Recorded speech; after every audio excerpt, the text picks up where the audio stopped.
क्या फरिश्ते भी रमजान में रोजा रखते हैं? रमजान में फरिश्ते क्यों उतरते हैं? क्या आपने कभी गौर किया है, जब रमजान का मुकद्दस महीना आता है, हम रोजा रखते हैं, भूख सहते हैं, प्यास सहते हैं, सिर्फ अपने रब को राजी करने के लिए, तो दिल में एक सवाल जरूर आता है, क्या फरिश्ते भी रोजा रखते होंगे? क्या उन्हें भी भूख लगती है? क्या वो भी इफ्तार करते हैं? या उनका मामला हम इंसानों से बिल्कुल अलग है? आज की इस वीडियो में हम इस राज को आसान और दिल को छू लेने वाले अंदाज में समझेंगे, और यकीन मानिए आखिर तक सुनेंगे तो आपका दिल रमजान की इबादत के लिए और बेताब हो जाएगा। सबसे पहले हमें यह समझना होगा कि फरिश्ते आखिर होते कौन हैं। इस्लाम के मुताबिक फरिश्ते अल्लाह ताला की एक पाक और नूरानी मखलूक है। उन्हें नूर रोशनी से पैदा किया गया है। फरिश्तों की कुछ खास बातें होती हैं। उन्हें भूख नहीं लगती, उन्हें प्यास नहीं लगती, उन्हें नींद नहीं आती, उन्हें गुनाह करने की ख्वाहिश नहीं होती, वो कभी अल्लाह की नाफरमानी नहीं करते। कुरान में आता है कि फरिश्ते वही करते हैं जिसका उन्हें हुक्म दिया जाता है, यानी उनकी पूरी जिंदगी सिर्फ इबादत है, सिर्फ बंदगी है, सिर्फ तस्बीह है। क्या फरिश्ते भी रमजान में रोजा रखते हैं? जवाब है नहीं। फरिश्तों को रोजा रखने की जरूरत ही नहीं होती, क्योंकि रोजा इंसानों और जिन्हों के लिए इम्तिहान है। भूख और प्यास सहकर अपने नफ्स पर काबू पाना,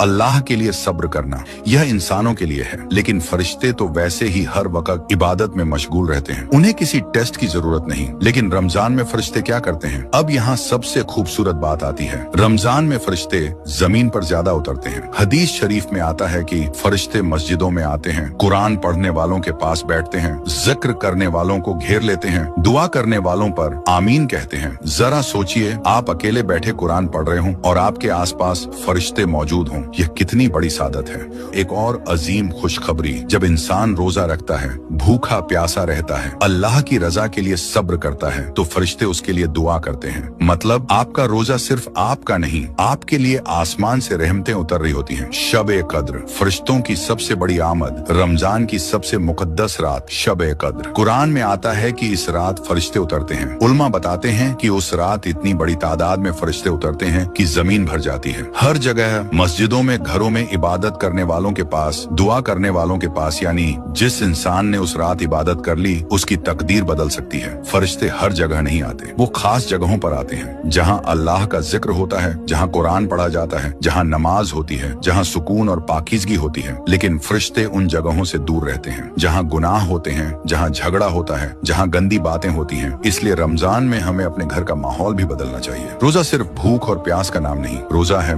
सब्र, तकवा, गुनाहों से दूरी, दिल की सफाई, अल्लाह के करीब होना। अगर इंसान भूखा रहा लेकिन झूठ बोलता रहा, गुस्सा करता रहा, तो रोजे की हकीकत पूरी नहीं हुई। सबसे बड़ी खुशखबरी हदीस में आता है, जो इंसान ईमान और सवाब की नीयत से रमजान के रोजे रखता है, उसके पिछले गुनाह माफ कर दिए जाते हैं।